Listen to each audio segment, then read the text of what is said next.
ఈ హార్మోన్ సమతుల్యత లేకపోవడం అనేది చాలా ముఖ్యమైన కారణం అమ్మ స్త్రీలలో సంతానలేమికి.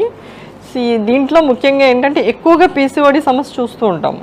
ఈ పీసీఓడిలో ఏంటంటే ఋతుక్రమం సరిగా లేకపోవటము, లోపల అండోత్పత్తి సరిగా జరగకపోవటము. మనం స్కానింగ్ చేసినట్లయితే అండాశయాల్లో సిస్టులు ఉంటాయమ్మ వీరికి. ఈ సిస్టులు అవి ఉండి అండోత్పత్తి అండం అనేది ప్రతి నెల విడుదలవ్వాల్సిన ప్రక్రియ అనేది జరగకుండా ఉంటుందన్నమాట.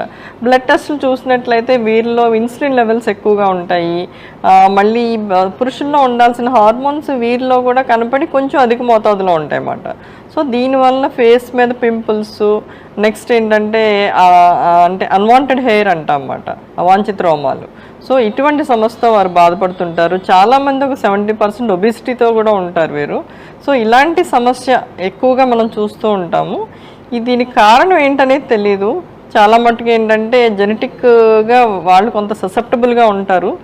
వారు జీవనశైలి విధానం అంటే సరైన ఆహారం తీసుకోకపోవటం, జంక్ ఫుడ్ ఎక్కువ తినటము, అలాగే ఎక్సర్సైజ్ చేయకపోవటం, ఈ శారీరక శ్రమ లేకపోవటము, వీటి వల్ల ఈ హార్మోన్స్ సమతుల్యం లేకపోవటం అనేది అగ్రవేట్ అవుతూ ఉంటుందన్నమాట.